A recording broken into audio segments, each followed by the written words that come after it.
So, I don't really feel like playing any games right this moment, but I do know that I have been asked recently to try reading some books on stream again. My goal is to go through at the very least one, although depending on how the room goes, I may go through more.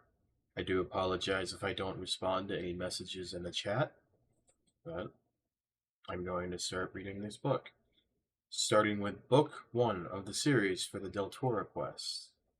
The Forests of Silence. Part 1. The Belt of Deltora. Chapter 1. The King. Jared stood unnoticed in the crowd thronging the great hall of the palace. He leaned against the marble pillar, blinking with tiredness and confusion. It was midnight. He had been roused from his bed by shouts and bells. He had pulled on his clothes and joined the crowd of the noble folk surging forwards towards the hall. "The king is dead," the people were whispering. "The young prince is to be crowned at once."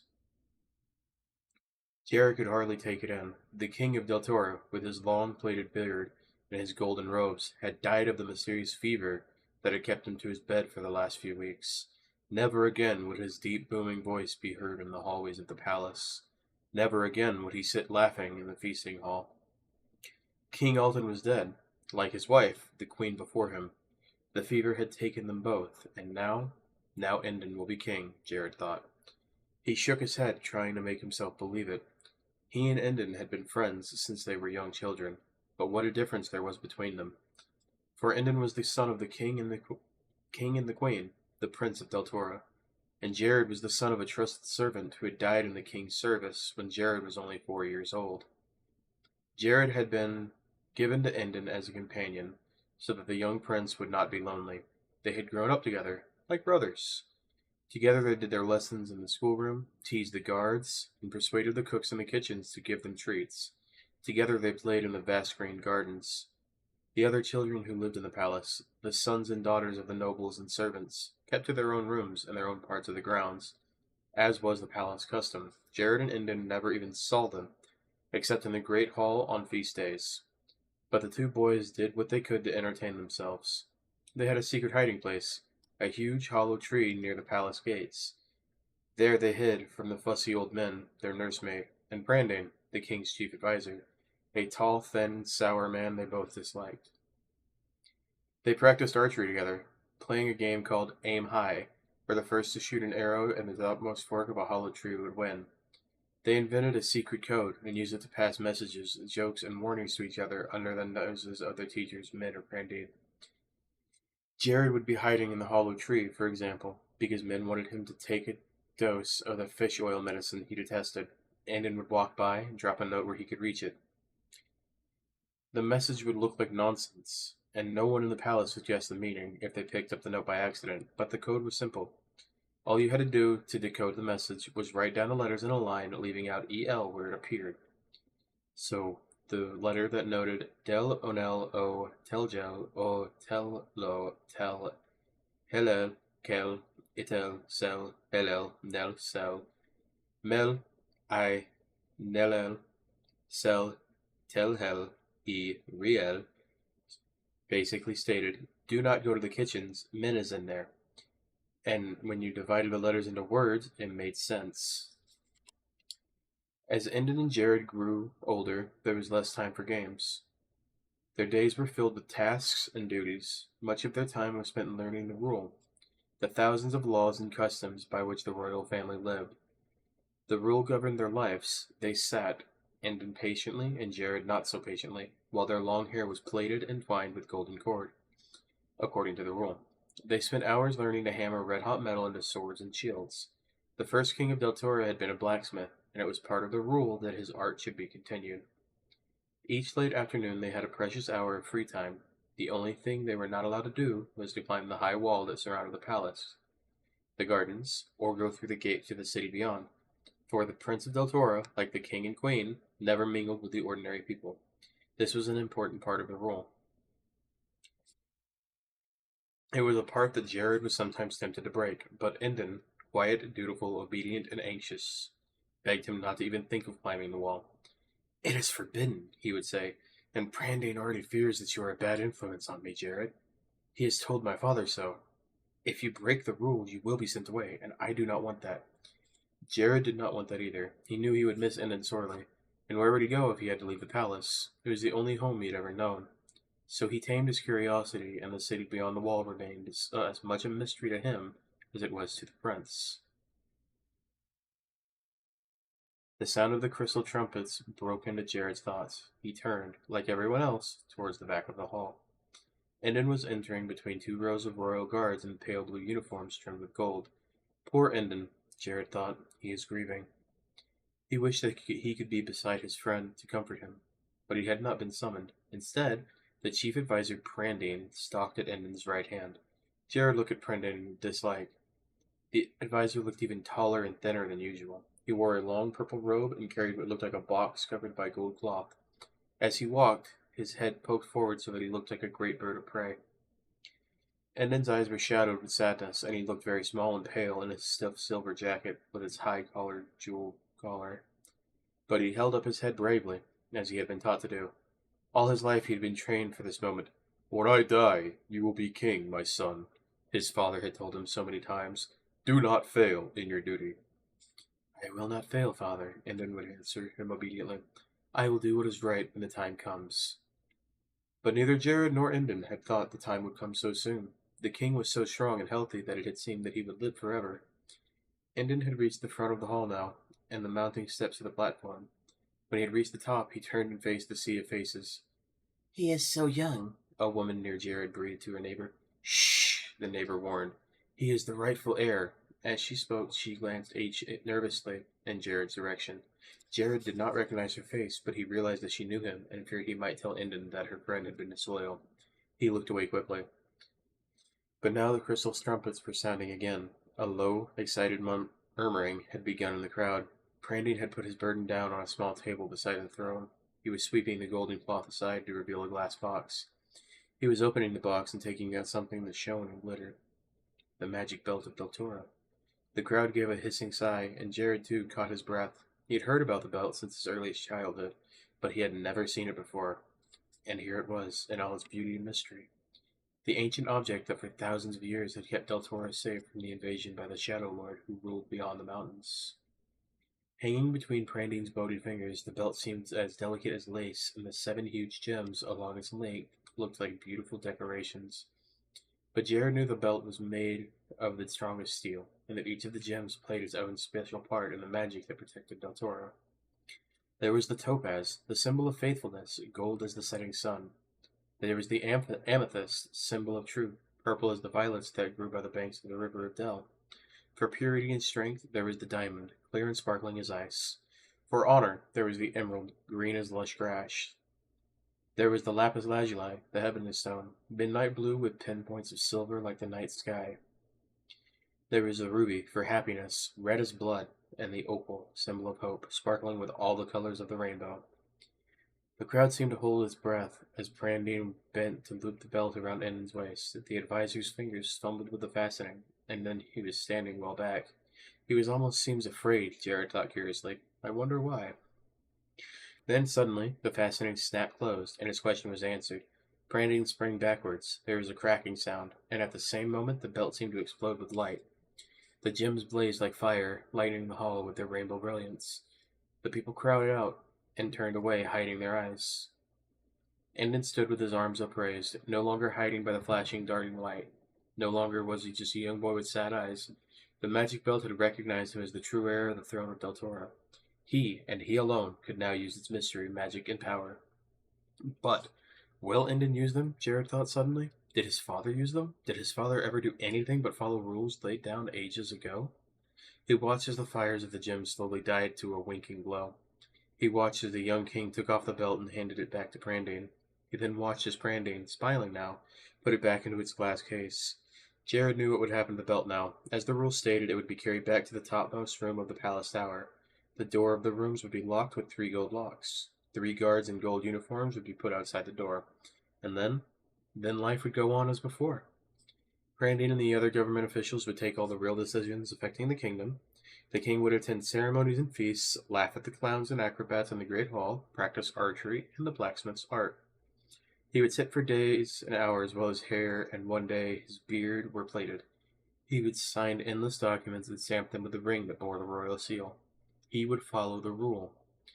In the few years he would marry a young woman chosen for him by Prandine, a daughter of one of those noble families who had spent their lives inside the palace walls.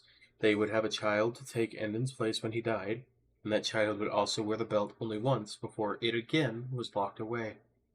Now, for the first time in his life, Jared wondered if it was a good idea for the first time.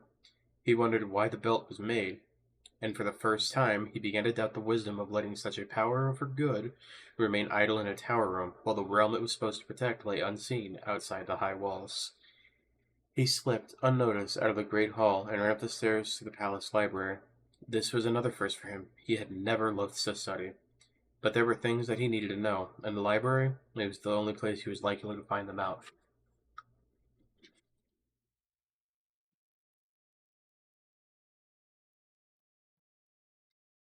Chapter 2. The Belt of Deltora. After hours of searching, Jared finally found a book that he thought might help him. It was covered in faded pale blue cloth, and the gold lettering on the outside had been worn away. But the title inside was still very clear: The Belt of Deltora, its history, its power, and its magic. The book was nothing like the splendid hand-painted volumes that he and Endon had read in the schoolroom, and nothing like the many other weighty books on the library shelves. It was small, thin, and very dusty. It had been tucked away in the library's darkest corner among piles of papers, as though someone had wanted it forgotten. Jared carried the old book carefully to a table. He planned to read it from beginning to end. His task might take him all night, but he did not expect to be disturbed. No one would be looking for him. Endon would go straight from the great hall to the chapel where his father's body lay surrounded by candles. He would keep watch there, all alone, till dawn, following the rule. Poor Endon, thought Jared. It had only been a few days since he did the same for his mother. Now he is alone in this world, as am I. But at least we have each other. We are friends to the death, and I will protect him as best I can. Protect him from what? The question pierced his mind like a sharp knife. Why had he suddenly begun to fear for Endon? Who or what could threaten the all-powerful king of Deltora? I am tired, thought Jared. I am imagining things.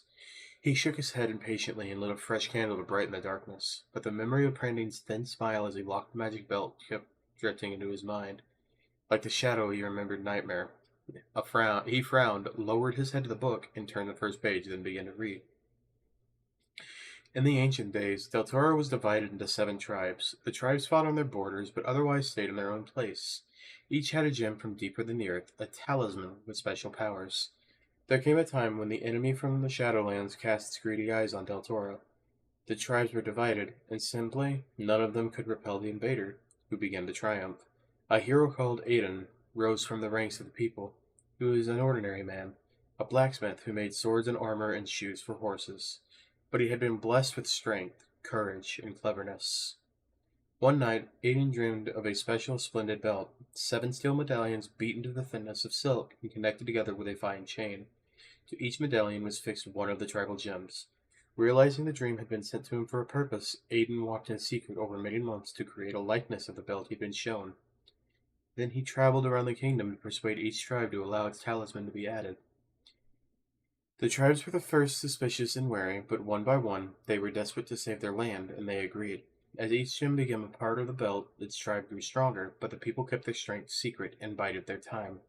When at last the belt was complete, Aiden fashioned it around his waist, and it flashed like the sun.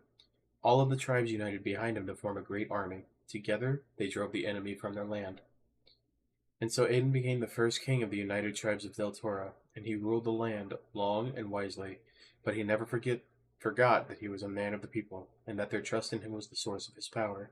Neither did he forget that the enemy, though defeated, was not destroyed. He knew that the enemy was clever and sly, and that to its anger and envy 1,000 years is like the blink of an eye.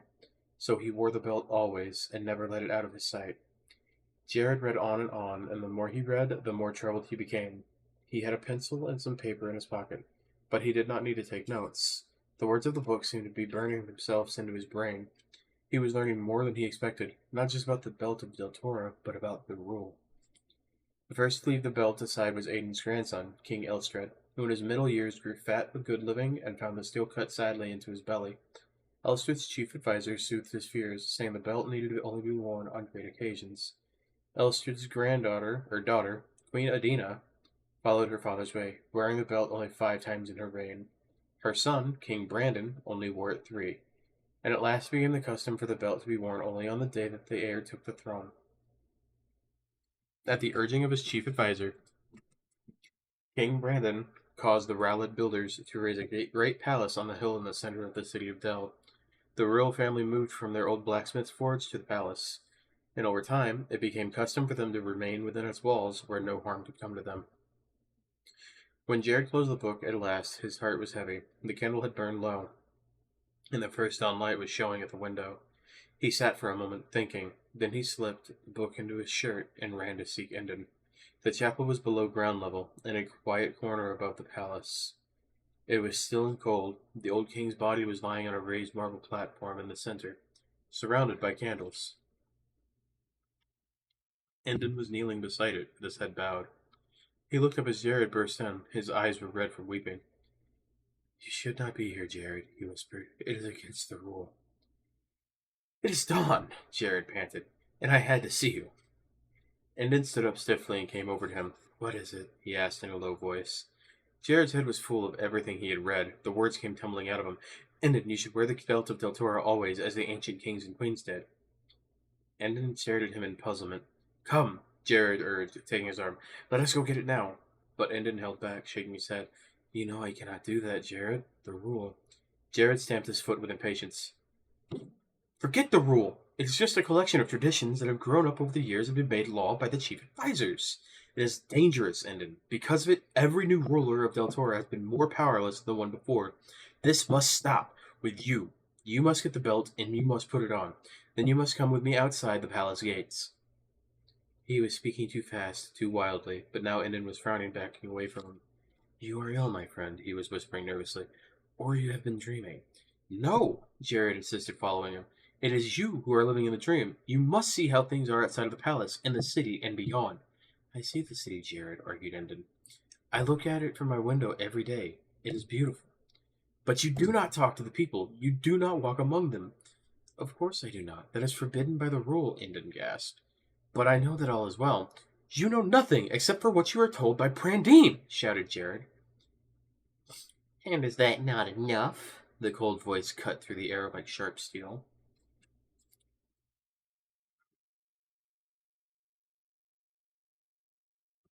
Chapter 3.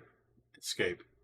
Startled, Endon and Jared spun around. Prandine was standing in the doorway, his eyes fixed on Jared, glittering with hatred. "How dare you tempt the young king to turn from his duty and the rule, servant boy?" he hissed, striding into the chapel. "You have always been jealous of him, and now you seek to destroy him. Traitor!" "No!" exclaimed Jared. He turned again to Endon. "Believe me," he begged. "I have only your good at heart." But Endon shrank away from him, horrified. Jared plunged his hand into his shirt to get the book to show to Endon, to prove to him that he had good reason for what he said. "Beware, your majesty! He has a knife!" shouted Prandine, leaping forward and sweeping Endon under his cloak as if to protect him. He raised his voice to a shriek. "Murderer! Traitor! Guards! Guards!" For a single moment Jared stood frozen, then he heard the bells of warning ringing. He heard shouts of alarm and a heavy feet thudding towards the chapel. He saw Prandine's smirking, triumphant smile. He realized that Prandine had been given the chance he had been waiting for, the chance to rid himself of Jared for good. He knew that if he valued his life, he would have to flee. Pushing Prandine aside, he ran like the wind from the chapel, up the stairs to the back of the palace. He plunged into the huge, dim kitchens where the cooks were just beginning to light the fires to the great stoves. Behind him, he could hear the shouts of the guards. "Traitor! Stop him! Stop him!" But the cooks did not try to stop Jared. How could they think that he was the one the guards were pursuing? He was the young king's friend, and they'd known him all his life, so they only watched as Jared tore open the kitchen door and ran outside. The grounds were deserted, except for the ragged old man tipping food scraps into the horse-drawn cart. And he took no notice as Jared plunged into the cover of the thick black bushes that grew beside the palace walls. Keeping low, Jared crawled through the bushes to the front of the palace, where he ran, dodging and weaving till he reached the tree near the gates, where so often he and Endon had hidden from men in the old days. He crept into the tree's hollow and huddled there, panting. He knew that the guards would surely find him in the end. Perhaps Endon would even tell them where to look, and when they found him, they would kill him. Of that he had no doubt. He cursed himself for being impatient, for scaring Endon with his wild talk while he was still confused, tired, and grieving, for playing into Prandine's hands. There was a squeaking, rattling sound, not far away. Peering cautiously outside of his hollow, Jared saw the rubbish cart trundling around the sides of the palace, heading toward the gates. The old man sat at the front, urging his tired horse with the sad shakes of the reins. Jared's heart leapt. Perhaps there was a chance to escape from the palace after all. But how could he run away, leaving Endon alone and unprotected? He was sure to know that Prandine was evil. If you stay, you will die, and then you'll never be able to help Endon, ever. The thought brought him to his senses. He then pulled out his pencil and paper and scrawled a note. I, Feliel, O, Unel, E, Edel, Mel, Ia, Melhel, I, Gelhel, An, Iel, Del, I, Welhel, Lellel, Silel, Omel, Elel. He tucked the note away into the hole of the tree's trunk, wondering if his friend would ever see it. Perhaps Endon, believing what Brandon had said of him, would never come to this place again. But he had done what he could, and the cart was coming closer. Soon it would pass under the tree. That would be his chance. As he had done so many times before, he climbed up the hollow trunk of the tree and squeezed out of the hole that gaped just above its lowest branch. From here, he could see that there were guards everywhere, but he was used to hiding. He lay on his stomach, flattening himself against the branch, being careful not to make it sway. The rubbish cart underneath him now. He waited until just the right moment, then dropped lightly onto the back, burrowing quickly into the sticky mess of the scraps until he was completely covered. Bread crusts, apple peel, moldy cheese, gnawed bones, half-eaten cakes pressed against his face. The smell nearly made him choke. He screwed his eyes shut and held his breath. He could hear the sound of the horse's feet. He could hear the distant shouting of the guards searching for him. And at last he could hear the sound of the first pair of great wooden gates creaking open. His heart thudded as the cart trembled on. Then he heard the gates closing behind him and the second pair of gates opening. Soon. Soon. The cart moved on, swaying and jolting. With a creak, the second pair of gates slammed shut. And then Jared knew that for the first time in his life, he was outside of the palace walls. The cart was trundling down the hill now. Soon he would actually be in the beautiful city he had seen so often from his window.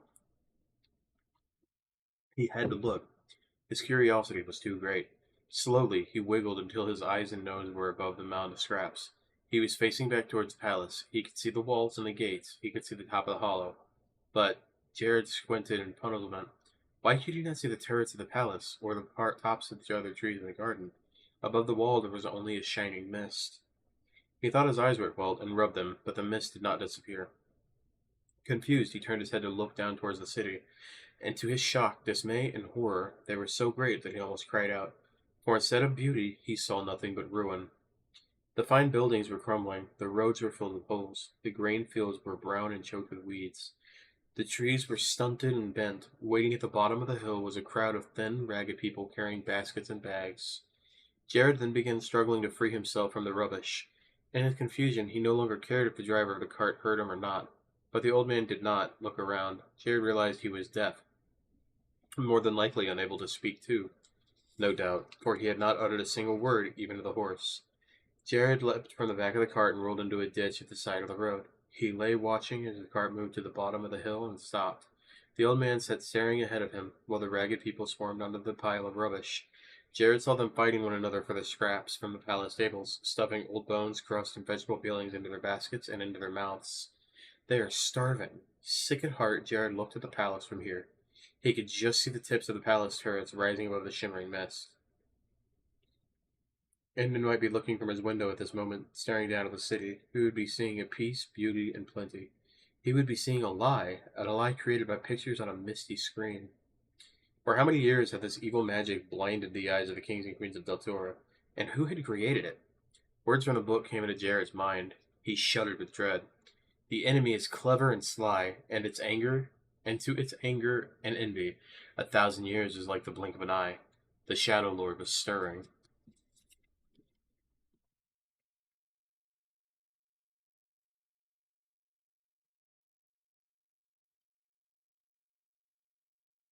Chapter 4. The Forge. Afterwards, Jared could barely remember scrambling from the ditch. He could not remember stumbling through the tangled weeds and the thorny bushes behind the road. He did not know what guided him to the blacksmith's forge, where he fell, fainting, onto the ground. Perhaps he saw the glow of the fire. Perhaps he heard the hammer beating on the red-hot metal, and the sound reminded him of his lessons with Indon. Or perhaps the spirit of Aiden was looking after him.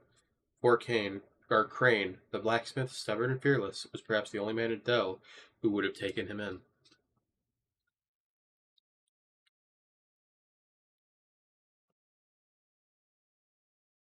Crane roused him and helped him into the small house beyond the forge. At Crane's call, a sweet-faced girl came running. Her eyes were full of questions, but she was silent as she helped Crane give Jared water and bread and bathe his cuts and scratches. They took his filthy, torn clothes and gave him a strong, plain nightshirt and tucked him into a narrow bed. Then Jared slept. When he woke, the great hammer was ringing on metal once more. The girl was singing in the kitchen, and the sun was setting.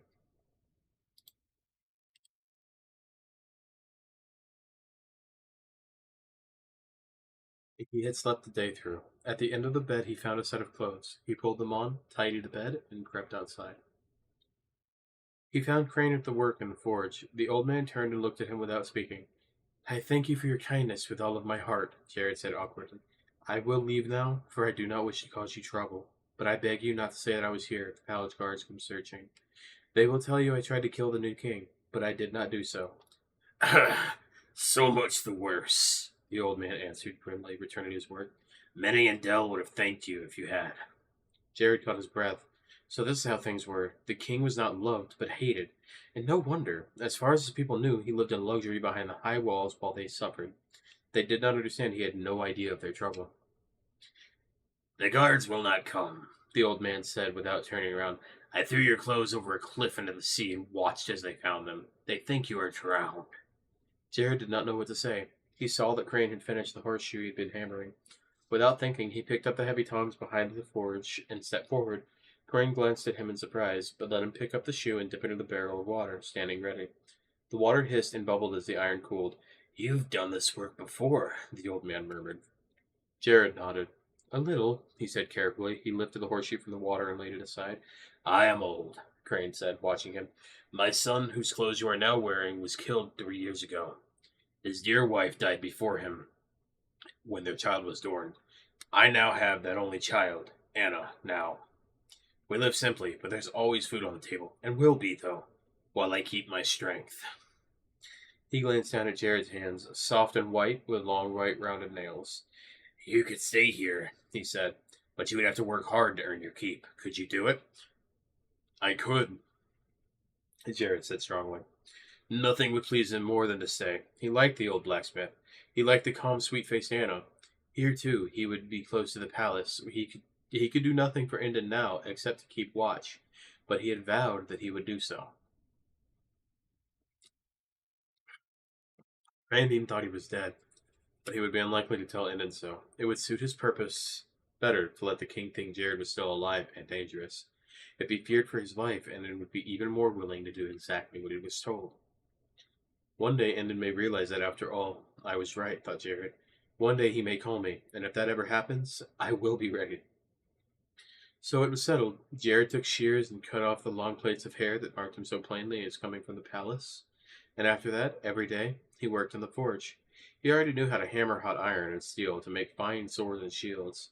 Now he had to learn to make simpler things like horseshoes, axes, and blades for plows. But this he did quickly, and his muscles hardened as the soft hands grew tough. He took over more and more of the blacksmith's work. The forge was busy, but still Crane and Anna were poor. Jared soon discovered that this was because most of the people in Dell were even poor, and could pay little for the work the blacksmith did for them. Some indeed could give nothing, and these Crane would still help all the same, saying, Pay me when you can. By the second day, Jared realized with a sinking heart that everything he and Enden had been taught about the life outside the palace had been a lie. The city was a place of hunger, illness, and struggle. Beyond its walls, strange, terrible beasts with bands of robbers prowled. For many years, no news had come from the towns and villages scattered throughout the countryside. Many people were weak with hunger, yet it was said that the dead of the night heavily guarded the carts, piled high with food and drink, turned into the city and up to the palace gates. No one knows where the carts came from. Somewhere far away, in any case, Crane muttered as they sat by the fire on the second night. Such luxuries could not be found here. It is said that Deltora was once a land of peace and plenty, Anna added, but that was a long time ago. The new king knows nothing of this, Jared cried. Neither did the old king. You should have told him. Told him, Crane growled angrily. We told him time and time again. He swung around in his chair and pulled out an old tin box from the shelf. He thrust the box at Jared. Open it, he ordered. Jared lifted the lid of the box. Inside were many small rolls of parchment edged with gold. Confused, he picked up one of the rolls and straightened it. The king thanks you for your message. He will attend to your request when the time allows. Alton.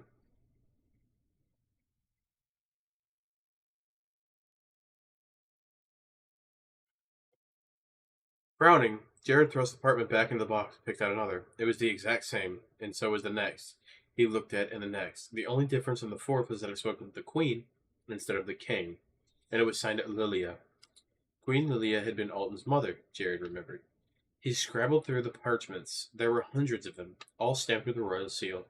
Some were so much older than others, signed with royal names he remembered from history lessons. They are all the same, Crane said, watching him reading one after the other. The only difference between them is the name at the bottom. For centuries, messages have been sent to the palace begging for help, and these accursed parchments are all the people have ever received in return. Nothing has ever been done. Nothing! Jared's throat tightened with pain and anger. King Alton at least never received your messages, Crane, he said as calmly as he could. I think they were kept to him by his chief adviser, a man called Prandine. The king signed these replies and fixed them his royal seal. Crane pointed out coldly, flicking his fingers in the box, as did his mother and grandfather before him. It is the rule, the custom, that the chief adviser prepares all replies for the kings to sign, exclaimed Jared. The old king signed and sealed whatever Prandine put in front of him. Then he was a fool and a weakling, Crane snapped back. As no doubt his son is also. Andon will be as useless as his father. He shook his head. I fear for Veldatora. He muttered. So we are now so weak that should an invasion come to the Shadowlands, we could do nothing to protect ourselves. The Shadow Lord will not invade, grandfather, Anna soothed. Not while the belt of Deltora protects us and the Arcane guards the belt. That, at least, he does for us. Jared felt a chill of fear, but he could not bring himself to tell Anna that she was wrong. If she found out the king did not wear the belt, but let it shut away under the care of others, she would lose the last of her hope. Oh, and then he thought as he went to bed that night, I cannot reach you unless you wish it. You are too well guarded, but you can reach me. Go to the hollow tree, read my note, send the signal. From that time on, before he returned to work each morning, Jared looked at the tree rising against the mist, the misty cloud on the hill. He went carefully, searching for the glint of King's golden arrow at the top, the signal that ended needing him. But it was a long, long time before the signal came, and by then it was too late.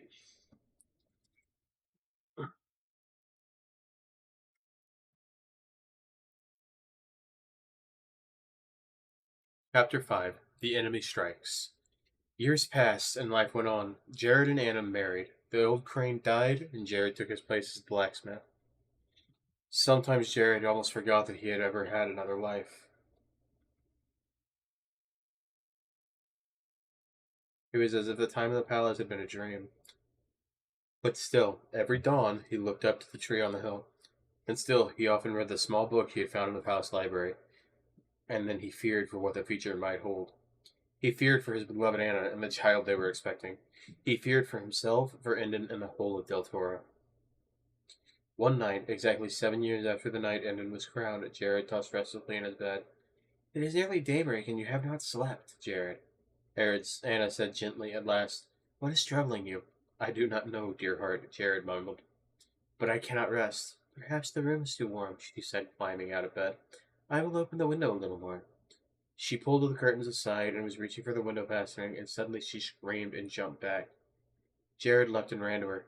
There! Anna exclaimed, pointing as he put his arm around her. Oh, Jared, what are they? Jared stared through the window and caught his breath. In the sky above the palace on the hill, monstrous shapes were wheeling and circling. It was still too dark to see them clearly, but there was no doubt that they were huge birds. There were seven, their necks long, and their great hooked beaks were cruel. Their mighty wings flapped clumsily but strong, beating at the air. As Jared watched, they swooped and rose again, and separated, flying off swiftly in different directions. A name came to him, a name from the schoolroom of his past. Hak Baba, he hissed. His arms tightened around Anna's shoulders. She turned to him, her eyes wide and frightened. Hak Baba, he repeated slowly. His eyes are still staring at the palace. Great birds that eat dead flesh and live in 1,000 years. 7 of them serve the Saddle Lord. One moment, I will be right back.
I've made my return. I'll reread the last line. Yak Baba, he repeated slowly, still staring at the palace. Great birds that eat dead flesh and live for 1,000 years. 7 of them serve the Shadow Lord. Why are they here? Anna whispered. I do not know, but I do fear. Jared broke off abruptly and leaned forward. He had seen something glinting brightly in the first feeble rays of the sun. For a moment he stood motionless, then he turned to Anna, his face grim and pale. And then arrows in the tree. The call has finally come.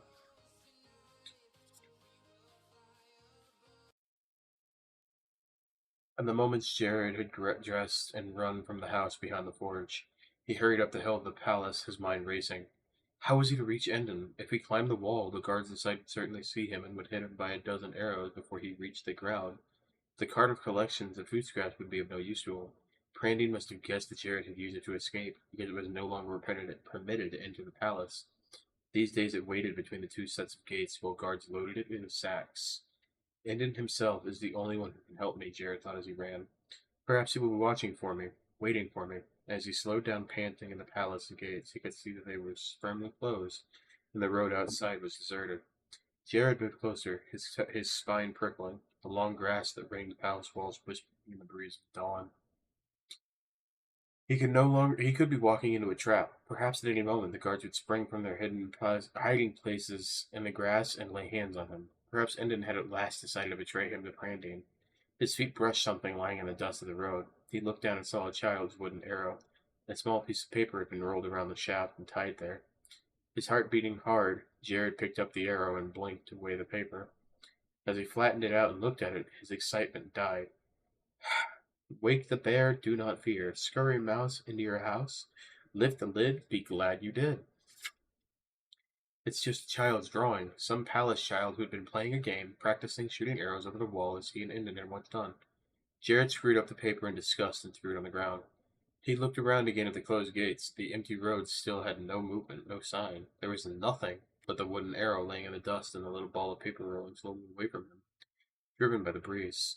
He stared at it. The foolish little rhyme came back to his head. Strange, he thought idly. That rhyme sounds almost like a set of instructions. Instructions that a small child could chant and remember. An idea seized him. He ran after the paper and snatched it up again. He smoothed it out the creases and looked at it closely, this time seeing two things that he had overlooked before. The paper was yellowed with age, and the writing, though childish, was strangely familiar. This is the way Endon used to print when he was small, he thought in wonder. And Endon drew that picture too. I'm sure of it. Suddenly he realized what must have happened. Endon had a little time, yet he had managed to send Jared a message. He snatched up one of his old childhood drawings and sent it over the wall. He'd used the child's wooden arrow so that the guards would take no notice if they saw it lying on the road. And if Jared was right, Endon had not chosen just any drawing, this one had special meaning for him. Why else would he have kept it? Wake the bear, do not fear. Jared waited no longer. With the paper clutched in his hand, he left the road and moved left, following the wall. The road was out by sight by the time he found what he was looking for. Even overgrown with long grass and shadowed by a clump of straggly bushes, the shape of a huge rock was clear. It really did look exactly like a sleeping animal. Jared forced his way through the undergrowth of the rock. He saw one end where the bear's nose rested on its paws. The grass grew less strongly than it did anywhere else. Why would that be? Unless time to wake up, old bear, Jared muttered aloud. He ran to the palace, threw himself to his knees, and began pulling at the weak grass. It came away easily as he scrabbled down to earth beside it. Jared realized with a wave of relief that he had been right. There was only a thin layer of soil here. Beneath it was a large, round metal plate. It only took moments for his powerful hands to uncover the plate completely and pull it aside. A dark hole was revealed. Its walls were lined with stone. In wonder, Jared realized what he had found the entrance. Scurry, mouse, into your house. He knew what he must do. He lay flat on his stomach and wriggled into the hole, pulling himself forward on his elbows until the space broadened and his way became easier. So now the mouse was in the mouse hole, he thought grimly as he crawled along the darkness.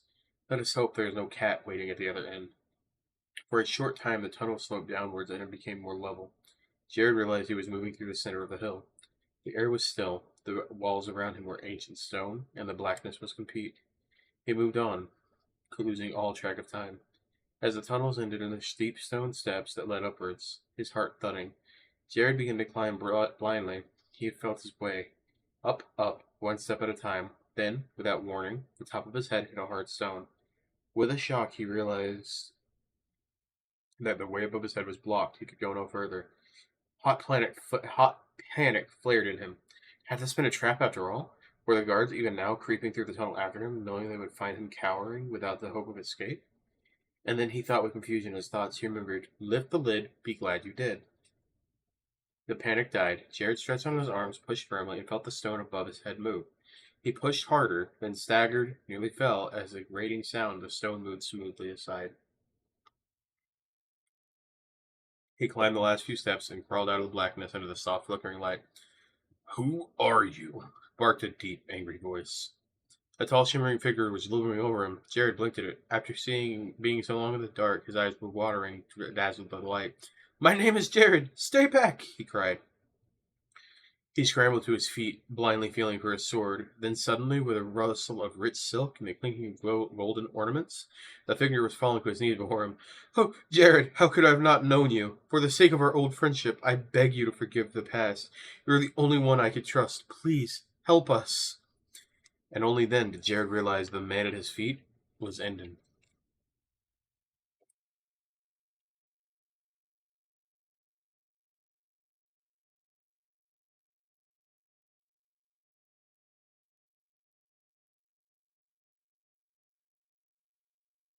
Chapter 6. Friends to the Death. With a shaky laugh, Jared bent to raise the kneeling king. Endon, I did not know you either. Get up, for mercy's sake.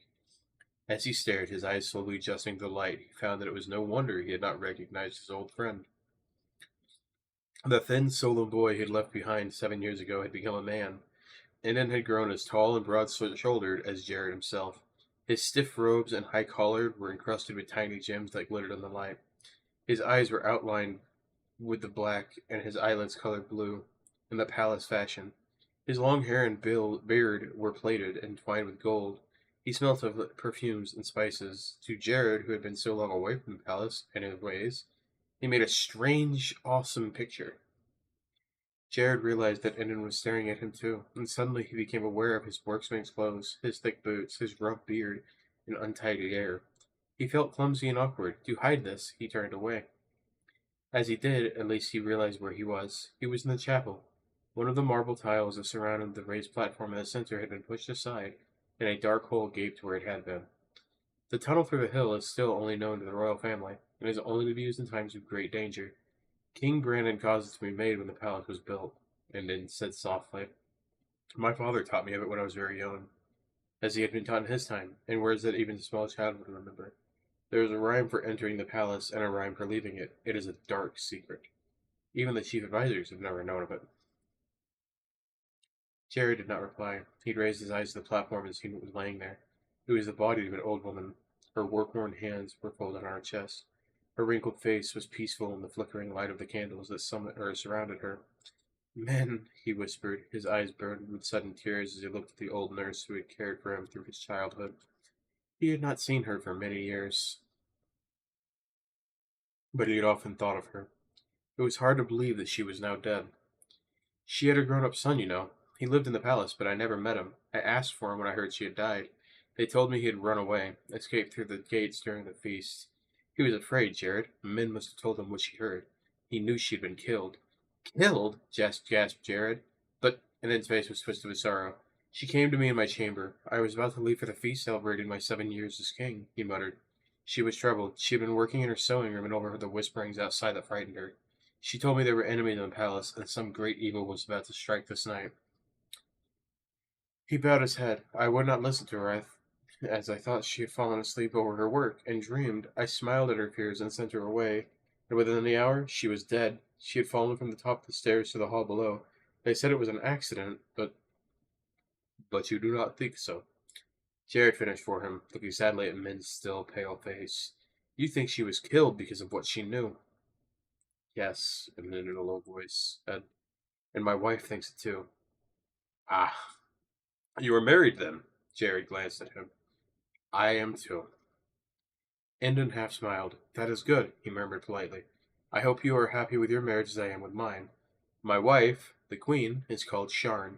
We had never spoken to each other before our wedding day, as is the rule, but she grows more and more dear to me with every year that passes. Our first child will be born at the summer's end, and ours in early autumn, said Jared. There was a moment of silence with each of them thought of the changing that 7 years had brought. Then Endon looked into Jared's eyes. It is good to see you again, my friend, he said softly. I have been cruelly punished for believing that you could betray me. I have missed you sorely, he said softly. And suddenly all the strangeness between them melted away, and Jared thrust his hand and clasped Endon's warmly.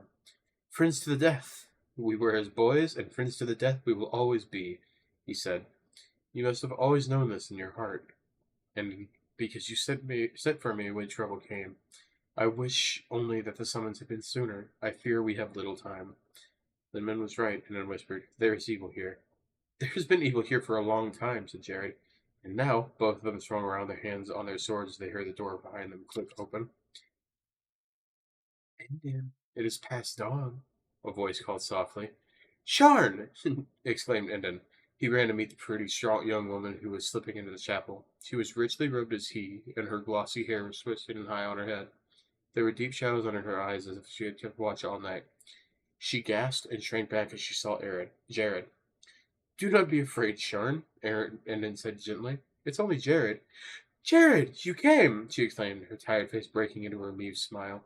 I did, nodded Jared, and I will do what I can to help you fight the trouble that has come to our land. But we must act quickly. We must go at once to the tower so that Endon can reclaim the belt of Deltora too. Endon stared at him, white-faced. I cannot. The rule, he stammered. Forget the rule, Endon, Jared hissed, striding towards the door. I told you this once, and you would not listen. Do not make the mistake a second time. The belt of Deltora is the only protection that Deltora has. The people depend upon you to guard it, and I think that is in danger, grave danger. Well, thank you so much for the follow, by the way, Bamsosaurus.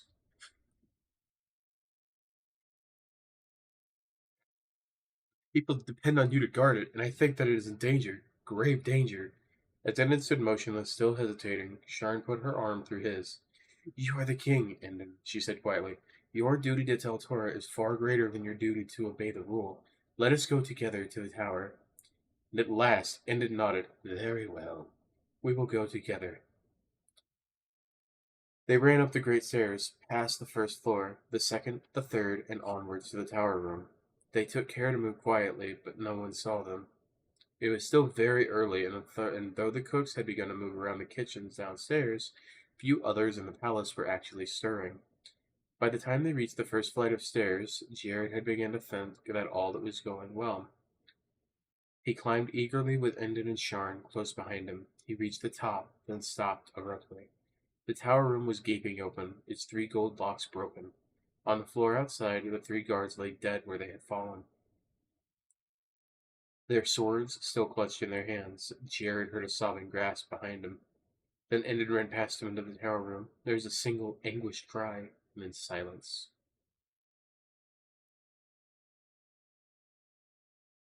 Jared's heart seemed to turn over in his chest. Slowly, he and Sharn followed the king. The small round room was very still, and a foul smell hung in the air. The sky outside the open windows was filled with angry red lights as the newly risen sun glared through the smothering blanket of clouds. The glass case that sheltered the belt of Datora had shattered into 1,000 pieces.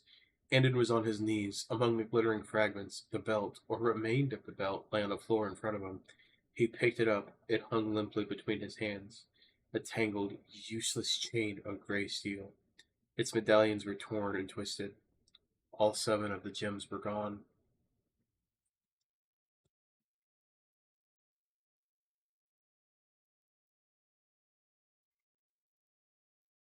Chapter 7. Treachery. With a cry, Sharn hurried to her husband's side, gently helping him to rise. He stood swaying, the empty, ruined belt clutched in his hands. Dull despair settled over Jared. What he had feared had come to pass. The enemy had triumphed. There was a low, mocking laugh behind him. Crandon was standing in the doorway. In his long, black robe, he looked as tall and bony as ever, but it was as if a mask had fallen from his face. The grave seriousness expression had gone. Now, greed and triumph lit his eyes so cruelly, and it twisted his thin features. So, Jared, you have risen from the dead to try to interfere once more, he snarled. But you are too late. Soon, very soon, Del Toro will bow beneath my lord's shadow. Wild anger surged through Jared. He lunged forward, his sword aimed at Prandine's heart. In an instant, the sword burned hot, white hot. He dropped it with a cry of agony. His hands seared and blistered. You were a fool to come here, spat Prandine. If you had not, I would have gone on believing you were safely dead. But now you are doomed to like your idiot king and his painted doll bride, and the brat she carries. From his robe he drew a long, thin dagger, its wicked tip glowing sickly green. Jared stood away from him, fighting back the pain from his injured hand, trying desperately to think. He had no wish to die, but he knew that at all costs he had to save Endon, Sharn, and their unborn child, the heir to the throne of Del Toro. We are too many for you, Prandine, he said loudly. While you struggle with one, the others can escape. He wondered if Prandine would realize it was not a challenge to him, but a message for Endon. Run while I distract him. Take Sharn and run. But Prandine was laughing again, kicking the door shut behind him. There will be no struggle, he jeered, moving forward. The poison on this blade is deadly. One tiny scratch and the end comes quickly, as it did for your mother and father, King Endon. Murderer, traitor, breathed Endon, pushing Sharn behind him. You have destroyed your king and your land. This is not my land, sneered Prandine. My loyalty, like the loyalty of the chief advisors before me, have always been to another place, to a far greater master. He looked at Endon with contempt. You are last in a line of royal buffoons, King Endon. Little by little we robbed your family of power, until you were nothing but puppets being moved as we pulled the strings. And at last the time was right to take your last protection from you. He pointed a bony finger at the tangled chain in Endon's hands. Finally, the blacksmith Aiden's accursed work had been undone. The belt of Del Toro, it's no more. The gems cannot be destroyed, Endon said through pale lips, and it is death to take them beyond Del Toro's borders. Prandine smiled cruelly. The gems have been scattered far and wide, hidden where no one would dare find them. When you and your unborn brat are dead, finding them would be of no use in any case. The room darkened and thunder growled outside the tower as Prandine's eyes glowed with triumphs. The Shadow Lord comes, he hissed. Cowering against the wall, Sharn moaned softly. Then she seemed to hear something. She sidled to the open window and looked out, not up to the black sky, but down to the ground below. The next moment she had jumped back, covering her mouth and hand as his mother had shrieked. What is it? What is it? Snarled Prandine, suddenly alert. Sharn shook her head. Nothing. I was mistaken. There's no one there. Oh, Sharn. Even a child could tell you are lying, thought Jared desperately. Thanks to you, whoever's come to help us is doomed. Stay where you are, or she dies at once, barked Prandine to the two men as she crossed the room. Sharn shrank away from him as she reached out to her. Do not look out, she cried. There is no one there. So you say, Prandine sneered. He thrust his head and shoulders out the open window. And in the next instant, Sharn, she had crouched behind him, thrown her arms around his knees, jerked his legs upward, and tipped him out of the cell. Jared and Endon stood frozen with shock, listening to their enemy's screams as he plunged into the hard earth far below. They both stared, astounded, as the small figure turned from the window to face them. Often, in the great hall, I have watched little clowns upset big ones from below, Sharon said calmly. I did not see why the trick would not work for me. What did you see from below the window? Jared stammered. Nothing, as I told him. But I know he would not trust my word, Sharn tossed her head. And I knew he would lean out. Why should he fear a little painted doll like me? Jared gazed at her in frank admiration, then turned to Endon. You were fortunate as fortunate in your bride as I am in mine, he said slowly. Endon nodded slowly. He seemed dazed. Thunder growled outside, threatening as an angry beast. Black clouds edged the scarlet Edged with scarlet, were tumbling towards the tower. We must hurry, Jared said urgently. Come quickly. The palace was echoing with frightened voices as they ran down the stairs. The people were waking to darkness and terror. I have brought them to this, moaned Endon as they reached the chapel door. How can I leave them? You have no choice, Endon, chanted Jared. Your family must survive, or Del Toro will be lost to the Shadow Lord forever. He pushed Endon and Sharn into the chapel and closed the door behind them. We will go straight to the forge, he said, hurrying towards the tunnel entrance. There, we will think of what we should do. We must flee the city and find a place to hide, said Sharn, but Endon's hand tightened on the tangled a handful of steel that had once been the belt of Del Toro.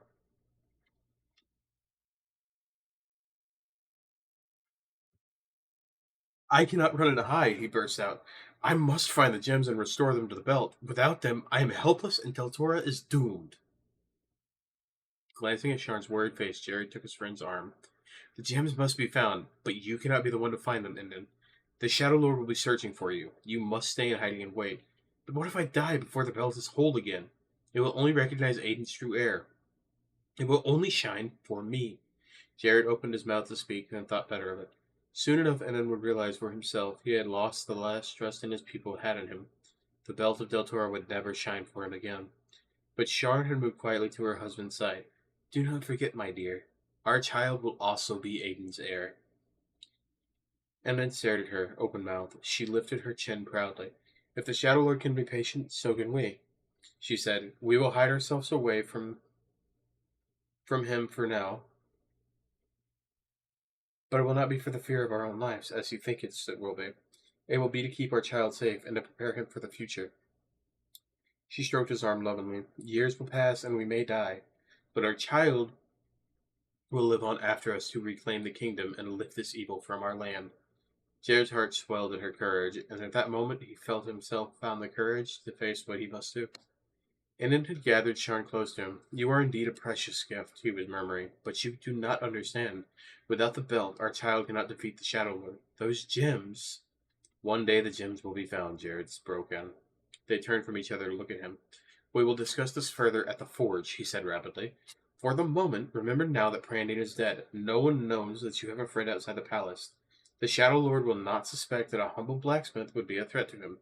You will go now to find the gems. Jared shook his head. I would not succeed now any more than you would, Aaron. Our enemy's servants will be watching the gems' hiding places for signs that they are in danger. But in years to come, the Shadow Lord will begin to believe that he is safe, and the watching will become less. Then, and only then, can a quest begin. He held out his uninjured hand to Hinton. After this day, we may not meet again in this life, my friend, he said in a low voice. We will be far apart, and who can tell what will become of us in the dangerous times ahead. But one day, the gems will be found, and the belt will be restored. It will be done. Endon took a hand in both of his hands and bowed his head. Then suddenly the walls of the chapel trembled as the palace had been struck by a giant wind. We must go! Sharn cried in alarm. As he helped her climb into the tunnel entrance, Endon turned to Jared. You say we must run, that we must hide, but where can we go? He asked in a trembling voice. With the Shadow Lord will come a time of confusion and darkness, Jared answered grimly. Many people will be roaming the countryside. Neighbor will lose sight of neighbor, and life will not be as it was before. The confusion will aid us. You have thought of a place, whispered Endon. Perhaps. It will be dangerous, but if you are willing, the chance is worth taking. Endon asked no more, but followed his wife into the tunnel. Jared climbed after him, pulling the marble tile back into its place over his head, so that no one could tell where they had gone. As the last of the light from the chapel was shut out and blackness enfolded him, he thought of Anna, and his heart ached. The life they had known had been hard, but they had been happy. Now all this had ended.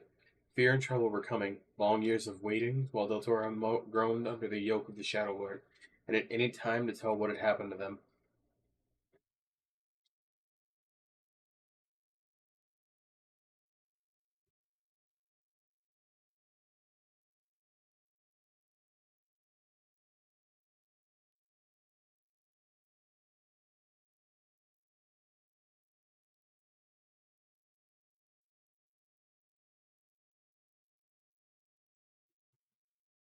Ugh. Part 2. Under the Shadow. Chapter 8. Leaf. Leaf ran home in the dark, winding back streets of Dell. Past lighted houses closed tightly for the night. He ran as fast and silently as a cat, his heart hammering in his chest. He was late, so very late. He had to hurry, but he knew that the smallest sound could betray him. It was forbidden to be on the streets after sunset. It was one of the Shadow Lord's strictest laws. It had been put in force on the day that he took possession of Dells, just over 16 years ago. The penalty for breaking it was death. Leaf slipped into a long, narrow street that ran through the ruined part of the city. It smelt of damp and decay. The stones under his feet were slimy and treacherous. He had been out after sunset before, but not for so long and never so far from home. He wished with all his heart he had been more careful. It flashed through his mind that his father and mother would be waiting for him, worried for him. "You are free for this afternoon, my son," his father had said when their midday meal was over. "Your 16th birthday is a special day. Your mother and I want you to be glad and to celebrate with your friends." Leaf was overjoyed. Never had he been before granted leave in the middle of the working day. Usually he had to study in the afternoons. He'd always felt this was unfair. He was the only one of his friends who had lessons to do. Why learn to read and write? Why read and write? Why learn figures and history to learn about mind games? Of course, what use were these things to a blacksmith? But his parents had insisted the lessons go on, and grumbling, Leaf had obeyed. Now he was used to the way things were, but this did not mean that he liked them any better. A free afternoon was the best birthday gift you could imagine. "Tonight, there will be another gift, and things we must discuss together," his father said, exchanging looks with his mother. Leaf glanced at the grave faces with quick curiosity. "What things?" he asked. His mother smiled and shook her head. "We will talk over them tonight, Leaf," she said, pushing him to the door gently. "For now, enjoy your holiday, but stay out of trouble. And please do keep track of the time, I beg you. Be home well before sunset." Leaf promised gladly and ran out of the house, through the hot forge where he helped his father each morning, past Bardo, the tattered half-wit beggar, who sat all day at the gates and slept in the forge yard by night. He crossed the road and led to the palace on the hill, and waded through the wheat-filled fields beyond. Then he ran joyfully out until he reached the market, where he could lose himself in the smells and sounds of the noisy, crowded city. He found one of his friends, then another, then three more. Happily they roamed their favorite haunts together. They had no money to spend, but they found fun anyway, teasing the stallholders in the markets, running up and down the Grampy Hall alleyways, dodging the graveyards, looking for silver coins in choked and overflowing gutters. Then, in a deserted and overgrown patch of ground not far from the palace walls, they found something better than silver. A twisted old tree covered in small, round, red fruits. Apples! Leaf knew what the fruits were. He had even tasted an apple once. It was when he was very young. In those days, there were still some large orchards in the city. Apples and other fruits could be bought in by the markets, though they were costly, and years ago it had been declared that all fruits of Dell were the property of the Shadow Lord, wherever the trees grew them. Wherever trees that grew the fruit, or bared the fruit, grew. This tree had somehow managed to be forgotten, and there were not even any guards to be seen. Leaf and his friends picked as many apples as they could carry, then went down into the drain tunnels under the city to eat them in secret. The fruits were small and spotted, but they were sweet. It was a feast enjoyed by all the better, knowing that it was stolen from the hated Shadow Lord. An hour before sunset, Leaf's friends left him and headed home. Leaf, however, was unwilling to waste his last hour of freedom. He stayed in the silence and dimmed the drains, exploring and thinking. He meant only to stay a little while, but then he discovered the small train tunnel branching off the main leading where he knows nowhere. He thought it was towards the palace on the hill. He crept along the new tunnel as far as he dared, then turned back, promising himself that he would follow it further another day. But when finally he crawled into the surface, he found that time had been rushed by. Night had fallen, and now he was in danger. Leaf skidded to a stop as two gray guards turned a corner in front of him and began pacing in his direction. They were talking and had not yet heard him or caught his scent. But when they did, he held his breath, desperately looking his way, seeking a way of escape. High wall rose on either side of him, dripping with slimy water and slippery with moss. He would never climb them unaided. He could not turn to run either. To do so would mean certain death. Leaf had prowled Dell's streets all his life, and often met with danger. He prided himself on his many lucky escapes in the past.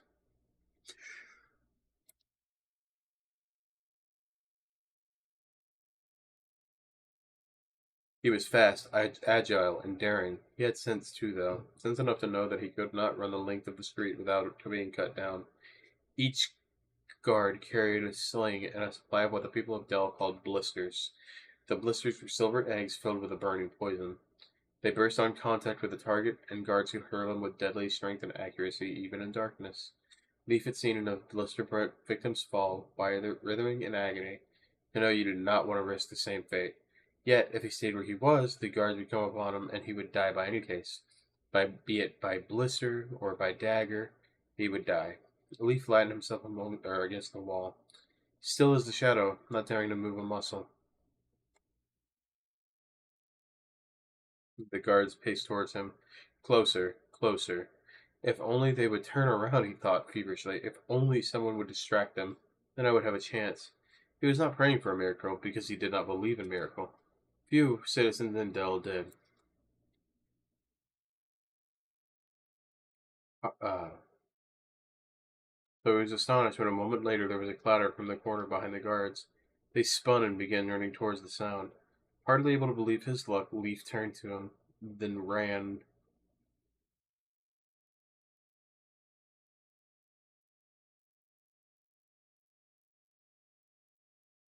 Then, with a shock, he felt something hit his shoulder. To his amazement, he saw that it was a rope dangling from the top of the wall. Who had thrown it? There was no time to think or wonder. In seconds, he was climbing for his life. He did not pause for breath till he had reached the top of the wall, and swung himself into a great tree on the other side. Panting, he huddled into a fork between two branches and looked around him. He was alone. The rope had been tied securely around the tree's trunk. There was no sign of whoever had thrown it over the wall. The guards had not come back into view, but Leaf could not hear them nearby, arguing as they searched for whatever had made the sound that it had heard. He was fairly certain they would find nothing. He was sure the person who had thrown the rope had also hurled a stone to distract them. That was what he himself would have done if he had been trying to save a friend. A friend? They pulled as he swiftly pulled the rope up after him. As far as he knew, all of his friends were safely in their homes. But who would have known that he was in trouble? He paused, puzzled about it for a moment, then shook his head. There was nothing important now. He told himself the important thing is to reach home before anything else happens. He untied the rope, coiled it, and slung it over his shoulder. Ropes such as these were valuable. He climbed silently in the ground and strained his eyes enough to see through the darkness. Slowly he recognized the shape nearest to him. It was an old potter's wheel, broken and lying on its side in the grass. With a chill, he realized he was in the backyard of what had been the city's biggest pottery. 1,000 times he had walked past its burned-out shell with its gaping front windows, and its door branded with the Shadow Lord's sign, a hand with a white circle in the middle. The brand meant the Shadow Lord's hand had been laid upon the pottery. Now it was a dead place, never to be used again or even entered. There were many such buildings and many such signs in this part of the city. A group here had tried to resist the Shadow Lord. They had plotted to overthrow him, but he had found out, and he found all such secrets. He threaded his way through the huge piles of smashed pots overgrown with weeds. He passed the two great ovens where the pots had been baked, and now he ruined heaps of bricks. He nearly tripped on something buried in the grass, a child's wooden horse crushed under the foot of the graveyard long ago. By the time he had reached the front of the building, he was trembling and breathing hard. Not with fear now, but a sudden, terrible anger. Why should these people suffer this? Why, why should he have to creep around through his own city like a criminal in fear of branding, imprisonment, or death? He moved into the deserted road and looked up at the palace on the hill, sick with loathing. For as long as he could remember, the palace had been the headquarters of the Shadow Lord. Before that, his friends had told him the King of Deltor had lived there in luxury, and the palace was almost hidden by the pale, shimmering mist. But when the Shadow Lord came, the mist completely disappeared. Now the palace could be seen clearly. Though Leaf's parents had made him study the history of Deltora from the earliest days, they had told him little from the time just before he was born. They seemed to fear speaking of it. They had said the Shadow Lord had spies everywhere, and it was best to keep silence. But Leaf's friends were not afraid, and they had told him a great deal. They told him the last king, like the rose before him, had cared nothing for the people, and done nothing to serve them.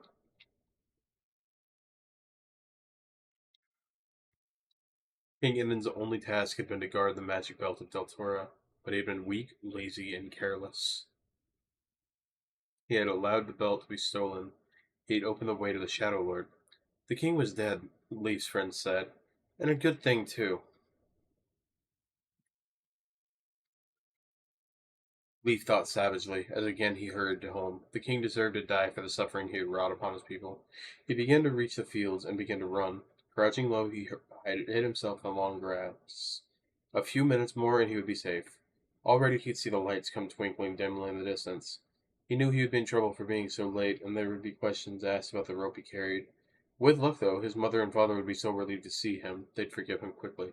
They cannot send me to bed without food, at least, Leif thought with satisfaction, straddling across the road and plunging towards the forge. They said they wanted to talk to me about something tonight. Briefly, he wondered what that something was, and smiled at the memory of how serious his parents had looked when they had spoken of it. Phew. He loved them both very much, but no two people could be more ordinary, timid, and quiet than Jared and Anna of the forge. Jared had lived badly ever since he was injured by a fallen tree when Leif was 10. But even before that, he and Anna had kept very much to themselves. They seemed content with listening to the tales of the wandering travelers who stopped at the forge, rather than seeing the light for themselves. Leif had not been born until after the time of darkness and terror that had marked the coming of the Shadow Lord, but he knew that many of the people had fought and died, and many of the others had fled in terror. Jared and Anna had done neither of these. While all around them confusion and panic reigned, they stayed with their cottage, obeying every order given to them, doing nothing to attract the anger of the enemy. And when the panic was ended and dull misery had taken its place in the city, they reopened the forge gates and began working again, struggling only to survive in their new ruined world. It was something that Leif himself could never have done. He could not understand it. He was convinced that his parents had ever wanted in their lives was to stay on trouble, whatever the cost. He was certain, absolutely certain, that nothing they had to say to him would surprise him. So it was only with relief that he ran through the forge gates, dodged the beggar Barda, who was making his slow way to the shelter in the corner of the yard, and rushed towards the cottage door. Excuses were already on his tongue as he thoughts of dinner were filling in his head. Little did he know that before another hour had passed, everything was going to change for him. Little did he know he was about to receive the shock of his life. I'm going to end the stream there. I got through half the book, and that's enough for this first video for it. I will likely stream again in about an hour and a half. I want to take a break because my back is starting to hurt.